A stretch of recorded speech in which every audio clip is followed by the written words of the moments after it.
my students and my followers. Today I am discussing the topic non-finite verb, especially on infinitive and gerund. Okay? In a very simple way, not so much complicated way, isn't it? At first you try to learn the points I mentioned here with your star marks, isn't it? Now you see যে আমরা যখন বাংলা বাক্যগুলোকে ইংরেজিতে translate করব লেখার সময় এবং বলার সময় হোয়াট উই জেনারেলি ডু, তখন আমাদের বিভিন্ন ধরনের বিষয় চলে আসে। সমাপিকা ক্রিয়ার উচ্চারণ সেটা তো তোমরা টেন্স অনুযায়ী পেয়ে যাও, কিন্তু অসমাপিকা ক্রিয়ার কিছু বিষয় বাক্যের মধ্যে থাকে, তাদের ক্ষেত্রে আমরা কিভাবে ইংরেজি শব্দটা দিয়ে ট্রান্সলেশনটাকে কমপ্লিট করব। আজকের আলোচনার বিষয়বস্তু এটা ভেরি ইম্পর্টেন্ট। ওকে, তাহলে দেখো আমরা কি বলছি, অসমাপিকা ক্রিয়া। একটা বাক্যে সমাপিকা ক্রিয়া যেমন থাকে তেমনি অসমাপিকা ক্রিয়াও থাকে বাংলায়, যাকে আমরা ইংরেজিতে বলি নন ফাইনাইট ভার্ব। অসমাপিকা ক্রিয়া ক্লিয়ার, কি বলি? নন ফাইনাইট ভার্ব বলি। আজকে আমরা নন ফাইনাইট ভার্বের দুটো বিষয় নিয়ে আলোচনা করব। একটাকে আমরা বলছি ইনফিনিটিভ আর একটাকে বলছি জিরান্ড। এই দুটোকে নিয়ে আজকের আলোচনা। তাহলে দেখো, এই যে ইনফিনিটিভ বা জিরান্ড, তাদেরকে দেখতে কেমন হয়? ইনফিনিটিভ মানে 2+V1 হবে, আর জিরান্ড মানে কি হবে? V1 সাথে আইএনজি যোগ, অর্থাৎ 2+ ভার্বের প্রেজেন্ট ফর্ম অথবা ভার্বের প্রেজেন্ট ফর্মের সাথে আইএনজি যোগ, এটাকে বলে জিরান্ড, আর এটাকে বলে কি? ইনফিনিটিভ। ক্লিয়ার ব্যাপারটা? তার মানে এটা আমাদের কাছে ইনফিনিটিভ আর এটা আমাদের কাছে হচ্ছে জিরান্ড। ক্লিয়ার? আজকে আমাদের ইনফিনিটিভ, জিরান্ড, বাংলা অসমাপিকা ক্রিয়া, ইংরেজিতে বলে নন ফাইনাইট ভার্ব, তাদেরকে নিয়ে আজকের আলোচনা। যে এদেরকে দেখতে কেমন হয় আমি বলে দিলাম। ক্লিয়ার? এবার এদেরকে ব্যবহার করব কিভাবে। দেখো, আমাদের বাংলা বাক্যে তোমরা হামেশাই তে অথবা আ উচ্চারণ পাবে। ভেরি ইম্পর্টেন্ট, তে অথবা আ উচ্চারণ পাবে। ক্লিয়ার? যখনই তে বা আ উচ্চারণ পাবে তখন তোমরা হয় ইনফিনিটিভ ইউজ করে দাও অথবা জিরান্ড ইউজ করে দাও। দুটোই এক জিনিস, একই উচ্চারণে ব্যবহার হবে, তে বা আ।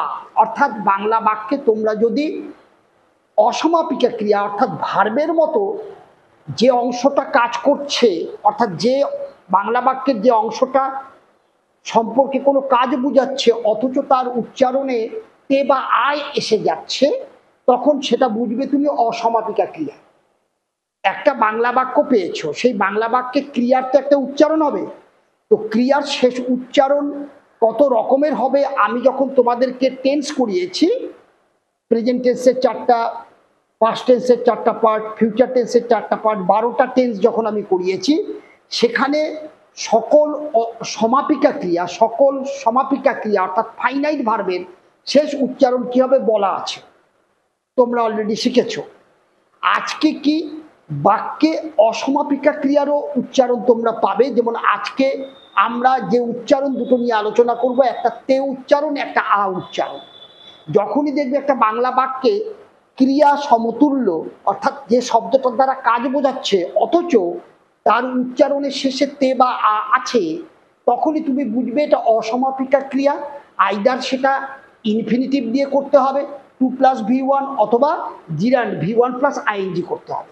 এটা ভেরি ইম্পর্টেন্ট। ক্লিয়ার? এবার চলো, এই ইনফিনিটিভ এবং জিরান্ড এরা বাক্যে নাউনের কাজ করে। ভেরি ইম্পর্টেন্ট, এরা বাক্যে নাউনের কাজ করে। ক্লিয়ার? এবং আমরা জানি একটা নাউন বাক্যে কোথায় বসে, বলছে সাবজেক্টে বসতে পারে। নাউনটা কোথায় বসে? নাউন আমরা জানি বাক্যের সাবজেক্টে বসে, নাউনকে আমরা দেখেছি বাক্যের অবজেক্টে বসে। আর কোথায় বসে? এই যে প্রিপোজিশন, প্রিপোজিশনের অবজেক্ট আকারেও আমরা নাউনকে পাই।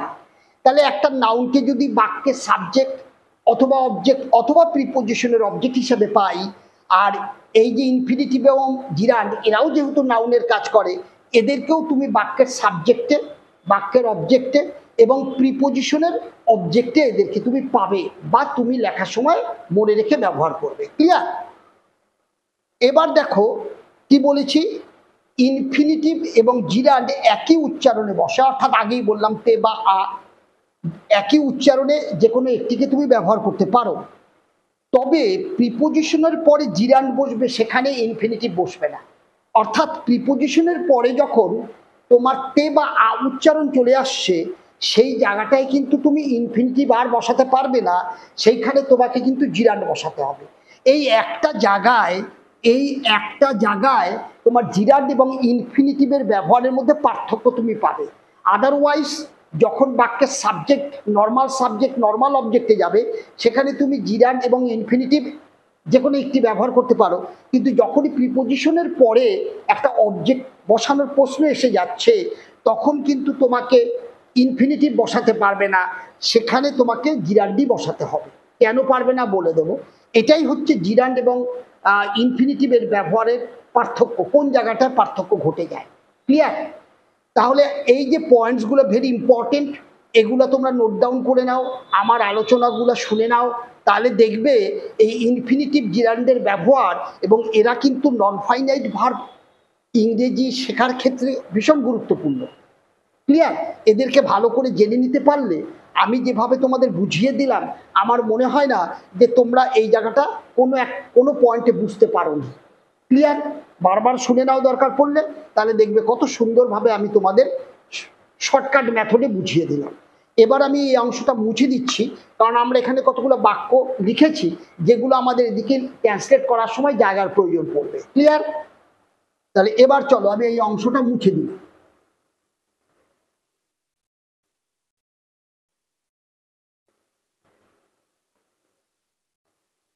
এবার চলো আমরা যা শিখলাম এইখান থেকে এখানে আমরা তার প্রয়োগ করব। দেখো, ঘাসের উপর হাঁটা নিষিদ্ধ, তাহলে এখানে তুমি লাস্ট কি উচ্চারণ পাচ্ছ? আ। ক্লিয়ার?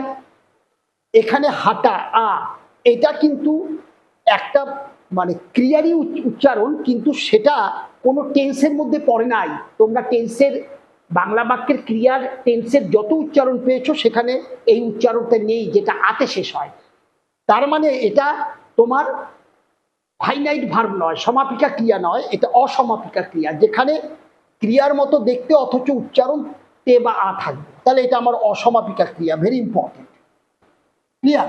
তাহলে এই যে বাক্যটা দেখো, ঘাসের উপর হাঁটা হয় নিষিদ্ধ, এইখানে কিন্তু তোমার হয় আছে, সেটা উজ্জ আছে। ক্লিয়ার ব্যাপারটা? তাহলে ঘাসের উপর হাঁটা, তাহলে হাঁটা, তাহলে আমি কি বলছি?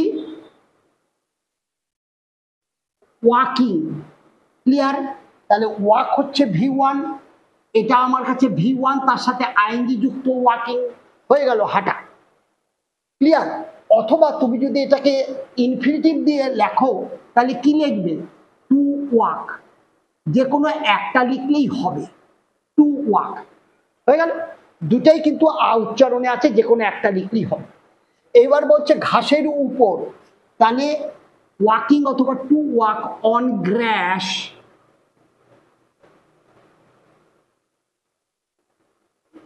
ঠিক আছে?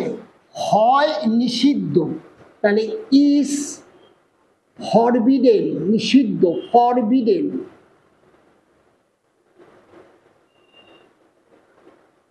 ফরবিডেন। ক্লিয়ার ব্যাপারটা? তাহলে দেখো একটা জিনিস, এইটুকু কিন্তু আমার সিম্পল প্রেজেন্টের প্যাসিভ ফর্ম। কেন এখানে বলছে নিষিদ্ধ হয়?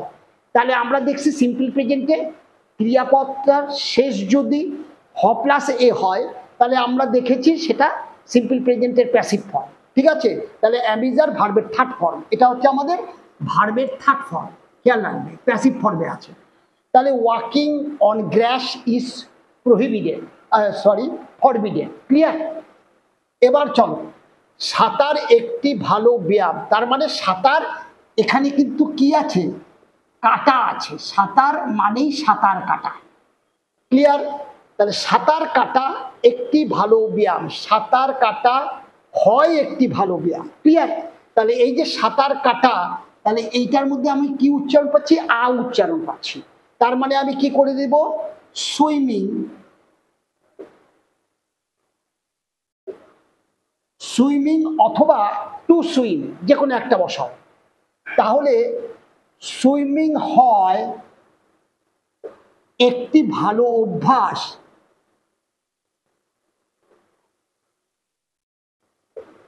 ক্লিয়ার? তাহলে swimming is a good habit, clear ব্যাপারটা? এবার দেখো, বাঘ শিকার এখন নিষিদ্ধ, তার মানে এখানটায় কি আছে তোমাদের? বাঘ শিকার করা, তাই না? বাঘ শিকার করা হয় এখন নিষিদ্ধ, তার মানে এটা আমার প্যাসিভে যাবে, তাই না?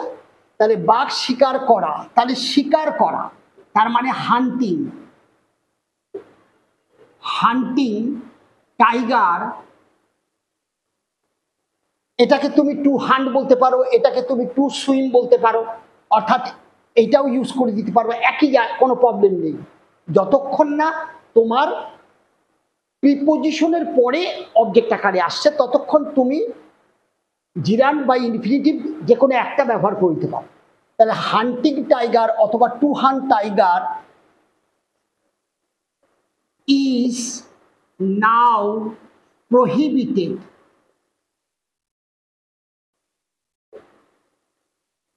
এটাও নিষিদ্ধ, এটাও নিষিদ্ধ, এটা আমার কি আছে? ভিত্রি। কেন? ইজের পরে ভার্বের থার্ড ফর্ম সিম্পল প্রেজেন্টের প্যাসিভ আকারে আছে, নিষিদ্ধ হয়। তাহলে হ প্লাস এ পেয়ে গেছো, hunting tiger is now prohibited, clear? যখনই আমরা বাংলা ক্রিয়াপদের শেষ উচ্চারণ হ প্লাস এতে গিয়ে শেষ হচ্ছে তখনই আমরা বুঝে যাবো এটা সিম্পল প্রেজেন্টের প্যাসিভ অ্যামিজারের পরে ভার্বের থার্ড ফর্ম, ক্লিয়ার? দেখো, সে কবিতা পড়তে ভালোবাসে, এখানে তুমি তে পাচ্ছ, তাহলে সে ভালোবাসে, হি লাভস, এটা সিম্পল প্রেজেন্টের অ্যাক্টিভ, এতে শেষ হচ্ছে। মূল ভার্বটা অর্থাৎ সমাপিকা ক্রিয়া যাকে বলবো, ফাইনাইট ভার্বের শেষ উচ্চারণ কিসে শেষ হচ্ছে? এ, ভালোবাসে, এতে শেষ হচ্ছে, তাহলে এটা সিম্পল প্রেজেন্টের অ্যাক্টিভ। তাহলে হি লাভস, সে ভালোবাসে, ঠিক আছে? তাহলে এইবার পড়তে, তাহলে আমি কি লিখতে পারি? টু রিড, রিড করতে পারি, অথবা আমি কি করতে পারি? রিডিং করতে পারি, কারণ আমি দেখছি আ বা তে উচ্চারণে আমি ইনফিনিটিভ বা জিরান্ড ইউজ করতে পারি, ক্লিয়ার? তাহলে হি লাভস টু রিড অথবা he loves reading the poetry, ঠিক আছে? মা রান্না শেষ করেছে, খেয়াল করো, তার মানে এখানে রান্না মানে করা, তাহলে মা শেষ করেছে রান্না করা, ক্লিয়ার? তাহলে মা শেষ করেছে, তাহলে মাদার, এটা শেষ করেছে, ফাইনাইট ভার্বের শেষ উচ্চারণ যদি ছেছি ছোতে শেষ হয় তাহলে প্রেজেন্ট পারফেক্টের অ্যাক্টিভ, তোমরা তো বুঝেই গেলে। তাহলে প্রেজেন্ট পারফেক্টের অ্যাক্টিভ, তার মানে mother has finished, mother has finished, কি শেষ করেছে? Mother has finished cooking, clear? দেখো, কুক রান্না করা, তার সাথে আইএনজি যোগ, তাহলে এইখানটায় তুমি অবজেক্ট আকারে জিরান্ড বা ইনফিনিটিভকে পেয়ে গেলে। তাহলে mother has finished cooking, clear? এবার চলো, সে মিথ্যা কথা বলার জন্য শাস্তি পেয়েছিল, তাহলে এইখানে একটা প্রিপোজিশন চলে আসলো, জন্য, প্রিপোজিশন, ক্লিয়ার? এবার আসো, সে মিথ্যা কথা বলা মানে তার মিথ্যা কথা বলা, ক্লিয়ার? তাহলে দেখো এই জায়গাটা, আর পেয়েছিল ফাইনাইট ভার্বের উচ্চারণ, কেন? লেলো লামে শেষ হয়েছে, তার মানে টেন্সের মধ্যে যে উচ্চারণ পেয়ে যাবা তাহলে সেটা আমার ফাইনাইট ভার্ব, আর যেটা টেন্সের বাইরে উচ্চারণ সেটাই তোমার অসমাপিকা ক্রিয়া, নন ফাইনাইট ভার্ব। যেমন সে মিথ্যা কথা বলা, তার মানে চলো, সে শাস্তি পেয়েছিল, তাহলে হি গট, পেয়েছিল এটা ভিটু, হি গট পানিশমেন্ট, পানিশমেন্ট তাহলে সে পেয়েছিল শাস্তি। কেন শাস্তি পেয়েছিল? মিথ্যা কথা বলার জন্য। তাহলে ফর, ক্লিয়ার? এবার ফর যখন বলে প্রিপোজিশন বসিয়ে দিয়েছো, এটা প্রিপোজিশন ইম্পর্টেন্ট। এরপরে তুমি এই যে মিথ্যা কথা বলা উচ্চারণে তুমি এইবার এখানটায় ইনফিনিটিভ বসাতে পারবে না, এটা তোমার জিরান্ডি বসাতে হবে। ক্লিয়ার? তাহলে আমি কি লিখবো? ফর টেলিং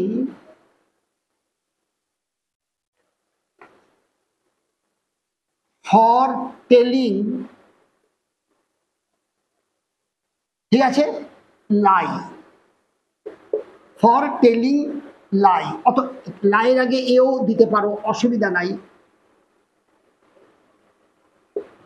তাহলে কি লিখলাম? হি got punishment for telling lie. এবার হচ্ছে প্রিপোজিশনের পরে আমি জিরান্ট ছাড়া, এটা জিরান্ট, এটা V1, তার সাথে আইএনজি জিরান্ট, এখানে ইনফিনিটিভ ব্যবহার করতে পারবে না। এখানে এক জায়গাতেই পার্থক্য, জিরান্ট এবং ইনফিনিটিভ। এই জন্য আমাদের দুটাই শিখতে হয়। কেন? এটা তো প্রিপোজিশন। এবার এখানে যদি তুমি ইনফিনিটিভ ইউজ করে দাও, টু টেল, তাহলে টু আর একটা প্রিপোজিশন চলে আসবে, তাই না? সেই জন্য আমরা এখানে ইনফিনিটিভ ইউজ করি না। এখানে আমরা প্রিপোজিশন আসলেই তার অবজেক্ট আকারে আমরা জিরান্ডি ব্যবহার করব। ক্লিয়ার? তাহলে he got punishment for telling a lie. এবার চলো, আমরা বিকাল বেলাটা তাস খেলে কাটালাম, তার মানে তাস খেলতে কাটালাম। এই জায়গাটায় হয় তুমি বলো তে উচ্চারণে তাস খেলতে কেটে গেল, অথবা তাস খেলায় কাটালাম। ক্লিয়ার? তাহলে কাটালাম এইটা হচ্ছে আমার ফাইনাইট ভার্বের উচ্চারণ। এটা ফাইনাইট ভার্ব। কেন? এখানে টেন্সের উচ্চারণ পাচ্ছি। এটা সিম্পল পাস্টের ক্রিয়াপদের শেষ উচ্চারণে আমরা লেলো লাম পাই, এটা সিম্পল পাস্ট আছে। তাহলে আমরা উই